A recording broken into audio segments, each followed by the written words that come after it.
Merci, Monsieur Roux, d'avoir insisté sur la prospective. C'est ce qui nous intéresse, en effet. Pascal Berthaud, que nous connaissons bien, directeur général de l'IGN.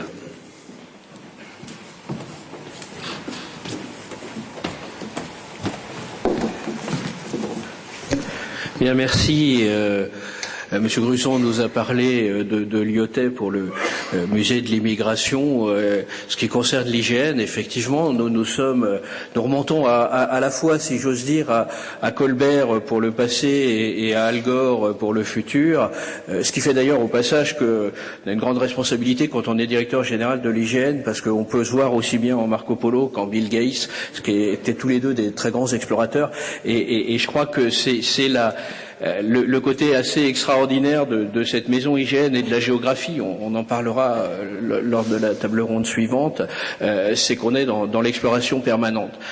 Alors effectivement, la géographie est quelque chose qui est né en France en 1666 avec la création par Colbert de la Commission royale de la carte de France et avec cette découverte effectivement que c'était éminemment stratégique pour un pays de maîtriser sa géographie de façon très précise et cela a donné lieu donc à la fameuse carte de Cassini. Alors financée d'ailleurs, c'est assez marrant, financée à l'époque par un mécénat parce que la famille Cassini c'était des mécènes avec une finalité qui était proprement militaire, puisque pour accueillir cette carte, on a créé le dépôt de guerre, qui est en quelque sorte le lointain ancêtre de l'IGN.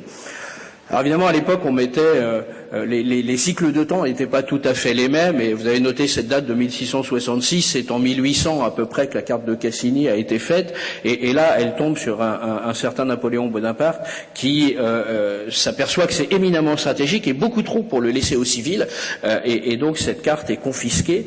On transforme le dépôt de guerre en service géographique ou cartographique des armées, et bon an mal an, effectivement, toute notre histoire et militaire. Et troisième événement dans l'histoire de l'IGN, nous devenons civils en 1940, non pas parce que tout d'un coup on a décidé que la géographie était quelque chose qui n'était plus stratégique et qu'il fallait que ça devienne civil, mais tout simplement au contraire, parce que les Allemands effectivement mettaient la main sur tout le potentiel militaire de la France et on estime que ça fait partie des actifs totalement stratégiques sur lesquels on ne veut pas que les Allemands mettent la main. Je crois que ce rappel d'histoire est important pour nous parce que à l'heure où sommes un certain nombre à penser que la guerre aujourd'hui est une guerre économique, la géographie est un des outils assez majeurs de la guerre économique. On en parlera dans la deuxième table ronde tout à l'heure. Et il est vrai que la société de l'information est en train de devenir une société de l'information géographique avec tous les enjeux qu'on peut imaginer autour. Alors l'IGN, effectivement, c'est l'outil de la France dans cette guerre économique. C'est schématiquement aujourd'hui à peu près 1700 personnes, 450 ingénieurs, et avec un métier qui est finalement relativement simple, une finalité qui est relativement simple. D'abord, il faut acquérir de la donnée pour décrire le territoire. Alors acquérir de la donnée, ça passe bien évidemment par des avions. Nous disposons de 4 avions. Ça passe par des satellites, donc nous avons beaucoup œuvré et étions actionnaires il y a pas longtemps de Spot Image, donc avec un sujet important. Et puis ça passe par des agents sur le terrain. Il y a aujourd'hui 270 agents de l'IGN sur le terrain qui collectent de la donnée. Et puis demain, ça va beaucoup passer par des dispositifs collaboratifs, qu'ils soient collaboratifs avec des autorités qui produisent de la donnée, je pense aux collectivités locales notamment, ou ce que l'on appelle le crowdsourcing. Vous avez le meilleur exemple, c'est Wikipédia. La même chose existe dans la géographie, ça s'appelle OpenStreetMap, et de façon générale, on transforme effectivement chacun des acteurs en collecteurs de données.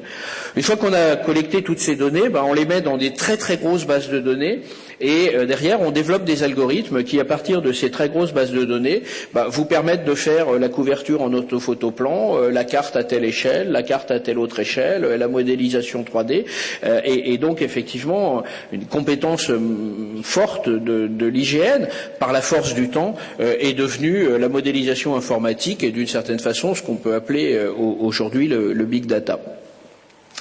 Et puis une fois qu'on a fait ça, ces données, il faut les diffuser. Alors traditionnellement, bien sûr, vous connaissez les cartes papier de l'IGN. Nous avons toujours une imprimerie, effectivement, pas très loin d'ici, à Saint-Mandé. Mais au-delà, bien sûr, le sujet maintenant, il est informatique, avec l'élaboration de plateformes sur laquelle chacun peut venir chercher des données, les travailler, les rediffuser. Et donc là aussi, un savoir-faire sur le net que nous avons été amenés à développer assez fortement. Alors au final, effectivement, une fois qu'on a un petit peu l'ensemble de ces métiers, l'ensemble de ces compétences, je dirais, nous avons beaucoup réfléchi à savoir quels étaient les métiers de l'IGN, et nous avons aujourd'hui quatre métiers principaux. Le premier, c'est que l'IGN, c'est d'abord un institut de recherche, de R&D et d'enseignement, un petit peu l'équivalent d'un établissement public scientifique et technique. Cela nous amène à travailler beaucoup sur le rôle de l'école, qui est également dans l'Est parisien, puisqu'elle est à la Cité Descartes, à Marne-la-Vallée, en termes de formation justement de l'ensemble des cadres de la géomatique, pas seulement de l'IGN, bien sûr, mais ceux qui pourront aller travailler dans les entreprises, travailler dans les collectivités locales, qui ont des besoins important. Ça nous amène aussi à travailler beaucoup sur la valorisation de la recherche. Nous allons ouvrir au début de l'année prochaine un incubateur de projets. Nous commençons à passer un certain nombre de partenariats industriels pour arriver à industrialiser effectivement ce qui sort de nos labos de recherche. Donc je dirais c'est une partie effectivement établissement scientifique et technique. Le deuxième métier, la deuxième mission, bien évidemment, c'est celle qui est issue de Colbert, c'est la description du territoire et la fourniture de ce qu'on peut appeler des référentiels d'autorité. Je dirais qu'aujourd'hui, on en parlera tout à l'heure, il y a des données à peu près partout sur le net en matière de géographie. Le rôle de l'IGN, c'est de produire la donnée de référence, le référentiel sur lequel on peut asseoir la réglementation, dont on peut garantir qu'il couvre tout le territoire de la même façon, dont on peut garantir qu'il a une certaine précision, et donc quelque part c'est à la fois un instrument de souveraineté et un instrument de démocratie et d'égalité des territoires. Le quatrième métier, c'est effectivement la diffusion avec un travail important, et puis surtout, et c'est là où d'ailleurs on attend beaucoup de l'ensemble des partenariats qu'on peut nouer avec soit des petites startups, soit des entreprises déjà établies, c'est le développement autour de ces données géographiques, d'informations, de services qui permettent effectivement d'arriver pour les professionnels, mais aussi pour les citoyens, quelque part à développer un savoir-faire français et à développer une économie française. Moi, j'avoue que je suis assez frappé de voir que dans le domaine du net, et particulièrement dans les domaines du net qui nous concernent, aujourd'hui, il y a très peu de success stories françaises, et je crois qu'un des objectifs que l'on peut se donner tous en commun, c'est d'arriver à faire qu'il y en ait une, et pourquoi pas dans l'Est parisien. Voilà, je vous remercie.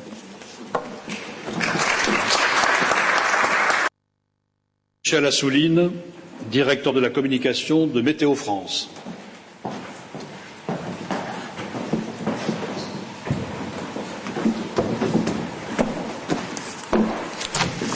Bonjour à tous.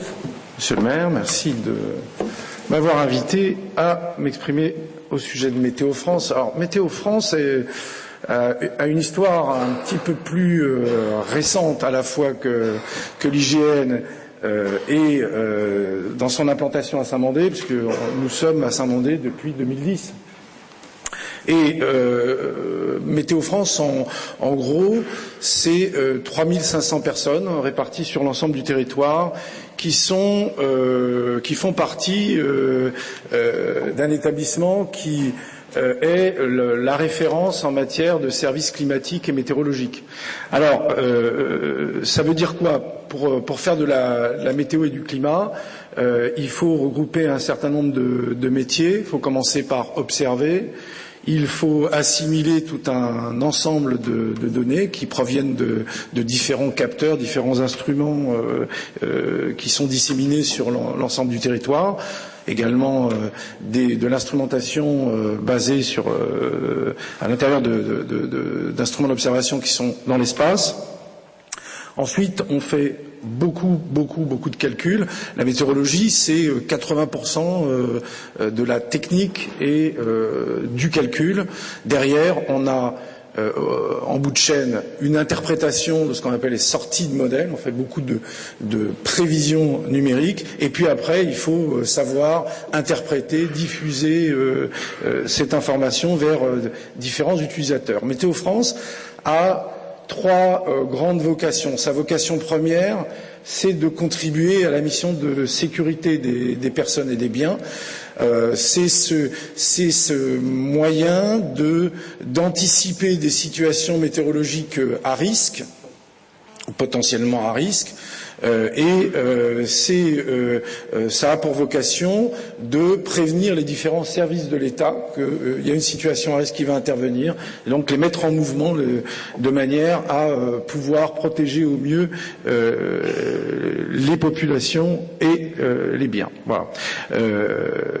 Donc ça, c'est la vocation première de l'établissement. Météo France y consacre un bon 60% de ses ressources. Deuxième activité cœur de l'établissement, le service aux différents opérateurs du transport aérien. Et puis, troisième activité, plus mineure, mais importante tout de même, l'activité commerciale. Vous savez que Météo France, c'est le premier site météorologique, d'information météorologique destinée au grand public. C'est une fréquentation qui est supérieure à 18 millions de visiteurs uniques dans un mois, et c'est également tout un ensemble de médias, de supports électroniques qui diffusent l'information, avec bien sûr également une rediffusion de l'information à travers des médias plus professionnels comme les chaînes de télé, TF1, d'autres supports internet, etc., etc. Voilà. En résumé, deux particularités à retenir. Météo France, c'est une maîtrise complète de la chaîne de la valeur sur ce processus de service climatique ou de prévision météorologique, c'est-à-dire qu'on va aller de la recherche fondamentale à l'enseignement de la météo jusqu'à la diffusion de la connaissance ou diffusion de l'information, et toute la chaîne de valeur, en passant par l'observation, enfin les différents métiers qui sont au cœur de cette activité, appartiennent à la chaîne de valeur de l'établissement. C'est également une implantation très vaste sur le territoire français, puisque Météo France est présent sur tout le territoire, d'où d'ailleurs la nécessité pour nous de disposer, un des rares services météorologiques nationaux, à disposer d'un modèle de prévision globale, c'est-à-dire qui couvre l'ensemble du globe, ce qui donne aussi à Météo France la faculté d'apporter aux forces armées une couverture quand ils sont en projection sur n'importe quel territoire du globe. Voilà. Alors, pour nous, nous faisons face à un contexte en pleine évolution, et je voudrais, à travers ceci, évoquer peut-être quelques pistes de synergie possibles, puisqu'après tout, on est là pour ça, je crois. Je pense que les problèmes dans lesquels on s'inscrit aujourd'hui sont essentiellement un problème de pression concurrentielle qui se traduit aussi bien dans nos activités commerciales que dans nos activités institutionnelles. Et donc, quand on parle d'espace aérien européen, on imagine également que, au niveau de la fourniture des prestations météorologiques, il y a tout un ensemble d'acteurs, d'opérateurs qui visent à conquérir des parts de marché réellement, y compris sur des missions réglementées. Donc on n'est pas protégé parce qu'on est dans un univers réglementé ou dans un monde au service de l'État. Deux, on a une pression assez forte sur les budgets de fonctionnement, enfin, comme tous les établissements publics. Et donc, il faut faire face à ces situations-là et s'arranger finalement pour concilier une évolution à la hausse des attentes de nos tutelles et des différents opérateurs qui sont nos clients, tout en disposant d'un peu moins de ressources. Et puis il y a le cas particulier des données publiques qui, comme vous le savez, la réutilisation des données publiques, c'est un grand sujet sur lequel la tendance est plutôt à l'absence de tarification, enfin, le renoncement à une valorisation de la donnée, et donc ce qui n'est pas sans poser un certain nombre de problèmes. Enfin, d'où peut-être un ensemble de thèmes qui constituent des axes possibles pour des synergies. Alors, plus précisément, au niveau de Météo France, je pense qu'on peut chercher sujet numéro 1 évident, le champ de l'activité commerciale peut se prêter à des synergies, à des coopérations, à des collaborations, à des partenariats avec différents acteurs du privé, tant du public que du privé. Premier thème, c'est évident. Deuxième sujet, ce qu'on appelle l'innovation dans l'achat. Ce qui contient deux notions. La première, c'est revoir un peu nos pratiques en matière d'achat. Donc c'est pas uniquement acheter des produits innovants, ça en fait partie, mais c'est revoir nos pratiques, mutualiser. Donc on a commencé très timidement avec l'IGN à faire un petit acte de mutualisation, mais c'est une recherche d'efficacité, mais c'est également dans les orientations de l'État, en particulier du SAE, la volonté d'intégrer dans le processus d'achat un processus d'incitation à l'innovation technologique chez nos fournisseurs. Donc voilà peut-être un deuxième sujet qui, disons, dans notre position d'établissement public, peut nous conduire à rechercher des synergies avec des acteurs du privé en particulier. Et puis, il y a également, sujet que je citais tout à l'heure, la valorisation de la donnée publique, qui peut donner peut-être naissance à de nouvelles approches, une nouvelle manière de chercher à utiliser cette information, étant entendu que un des sujets connexes, une des missions connexes pour un établissement comme Météo France, une mission importante pour nous, qui est inscrite à notre contrat d'objectifs et de performance, c'est une contribution à la diffusion de la connaissance scientifique et technique. Alors pourquoi pas trouver quelque chose qui permette à la fois de mieux valoriser la donnée et de contribuer à cette diffusion de la connaissance. Et puis enfin, il y a un dernier axe qui est pas subsidiaire, que je ne veux pas négliger, qui est l'axe de l'action sociale. Et pourquoi pas chercher sur le thème de l'action sociale des synergies. Alors c'est vrai que Météo France est peu implanté à Saint-Mandé en proportion de son effectif total, puisqu'on a à peu près 10% de l'effectif total qui est implanté à Saint-Mandé, mais ça constitue quand même un ensemble de personnes pour lesquelles il sera sans doute intéressant pour nous de rechercher des pistes en matière d'action sociale. Voilà, j'en ai terminé, pardonnez-moi si j'ai été un peu long.